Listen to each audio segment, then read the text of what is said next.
Bună ziua și bun venit la cel de-al 8-lea episod al seriei noastre Arta Cărții. Eu sunt Mihai Vârtăjaru.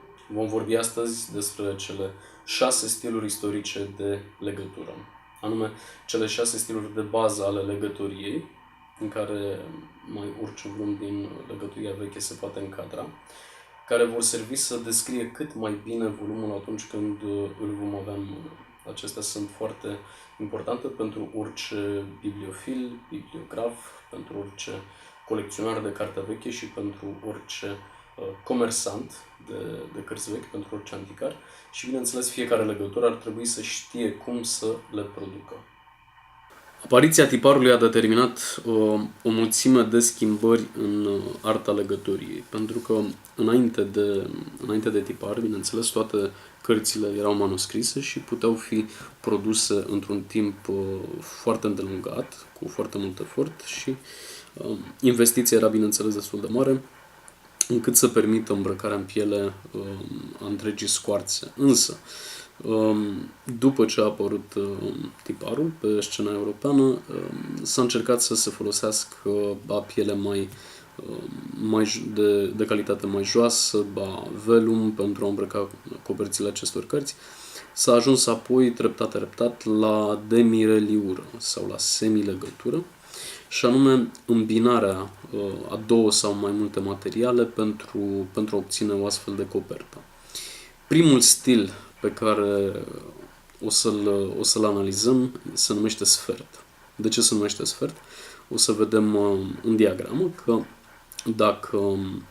dacă vom împărți pe jumătate lățimea volumului, întotdeauna vom lucra cu lățimea volumului și nu cu lungimea. Toate proporțiile se vor centra pe lățimea coperții. Dacă vom marca prima dată jumătatea, apoi sferturile lățimii, bucata de piele care acoperă cotorul și acoperă parțial coperta se delimitează la un sfert din lățimea acesteia. Acum, materialele pe care le foloseau legătorii puteau să varieze. Pielea și hârtia marmorată, după cum se vede aici într-o legătură de secol XIX, predomină, însă materialul subțire putea să fie și o hârtie tipărită sau o hârtie vopsită cu tot felul de culori. Materialul de aici, materialul mai gros, putea să fie și velum și piele, putea să fie chiar și pânză. Toate lucrurile astea însemnau o descreștere a prețului cărții finale. De cele mai multe ori, când avem o astfel de legătură, dacă ea este bine executată, vom vedea că în colțuri, pe dedesubtul hârtiei sau pânzei, în funcție de ce se folosește, vom avea niște colțare din pergament sau din velum, care vor contribui la rezistența cărții.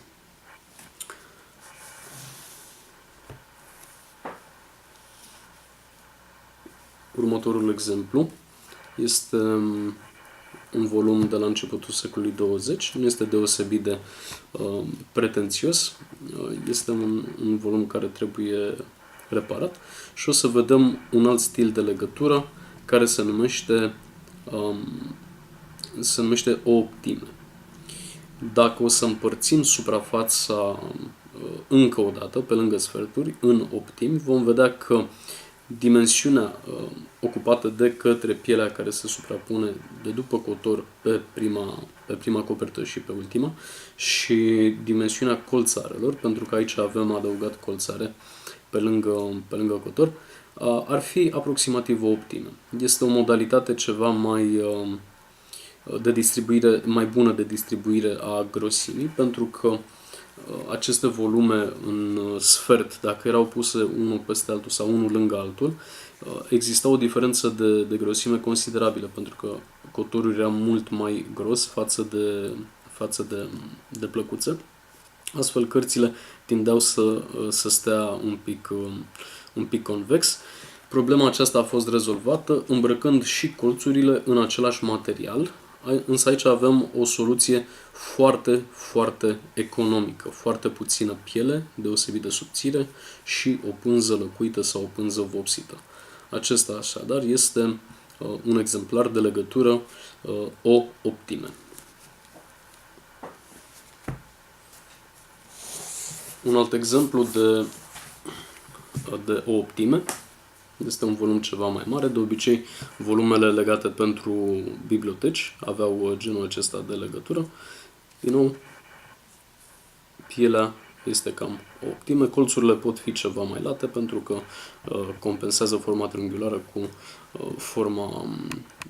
forma dreptunghiulară. Aici avem iarăși o piele deosebit de subțire, o piele de capră și o pânză, de data aceasta, ceva mai dură, ceva mai rezistentă.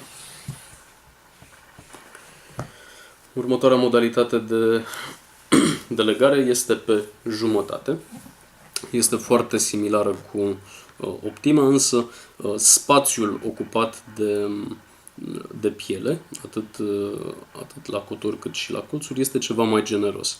Dacă o să ne uităm la grafică, vom vedea că fiecare porțiune este delimitată cam la câte un sfert din lățime, 2 sferturi făcând, bineînțeles, o jumătate. Genul acesta de legătură. Asta este o legătură modernă, de care nu sunt neapărat foarte, foarte mândru, pe care am făcut-o, mi se pare, în al 2-lea an de practică, de legăturie. Este o imitație de piele, un balacron pe suport de hârtie și o piele ecologică neagră. Cel puțin a fost un exemplar de practică. Aici avem un exemplar legat în piele și pânză. Asta este pielea, un marochin brun, vișiniu, împreună cu o pânză puțin texturată. Din nou, erau cărți menite să fie vândute cât mai rapid și care să arate și bine în bibliotecă. Următorul stil de legătură este numit 3 sferturi. Are exact aceeași modalitate de împărțire a suprafeței, numai că pielea sau suprafața de piele este și mai mare, iar materialul secundar folosit la învelit este și mai mic. Are un aspect triunghiular, dacă stăm să ne uităm bine, și de obicei cotoarele erau ceva mai ornate decât în cazul legăturilor de jumătate. Aici este un exemplu ceva mai modest de legătură 3 sferturi, unde putem să vedem eticheta scrisă, este aplicată, făcută din hârtie.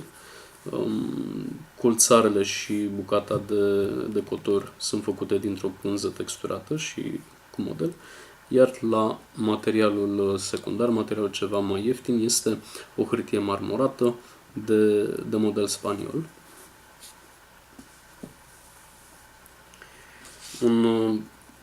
O modalitate ceva mai interesantă și mai puțin întâlnită de legătură este tot în jumătate. O să avem cam tot o proporție de 1:2 de piele față de materialul secundar, însă acesta este un tip de jumătate întâlnită mai degrabă în Franța, foarte, foarte puțin în Anglia. Din câte am înțeles, din câte am citit, acesta ar fi o semilegătură franțuzească, de origine franțuzească, iar genul acesta de semilegătură ar fi de origine germană. Deci pe acesta o vom numi în mod convențional jumătate germană, iar pe aceasta o vom numi jumătate franceză.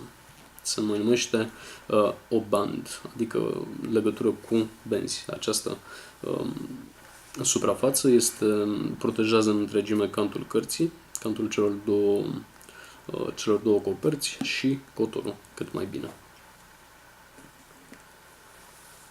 Ultimul și cel mai simplu din punct de vedere tehnic de realizat, dar și cel mai scump, este legătura plină. Aici avem de-a face cu o legătură plină făcută în serie, într-o pânză lăcuită sau pegamoid, cu un medalion lucrat în bronz și colțare decorative. Este un exemplar publicat la Cartea Rusă, opere complete de Pușkin. În majoritatea lucrărilor făcute în pânză, în pegamoid, sunt făcute în plin și este o modalitate la fel mai ieftină, de a produce cărți care sunt destul de durabile din punct de vedere al structurii și rezistă destul de bine în timp. Bineînțeles, cea mai costisitoare variantă de carte este cartea legată în plin în piele. Nu există un material secundar, întreaga copertă este acoperită de material. Acum, fie că este pegamoid, fie că este pânză, fie că este balacron, fie că este piele veritabilă sau imitație de piele, aceeași manieră se numește la fel, legătură în plin. Acestea au fost cele 6 stiluri clasice de legăturie. Data viitoare vom intra în studiul practic al legăturiei și vom lăsa la o parte teoria.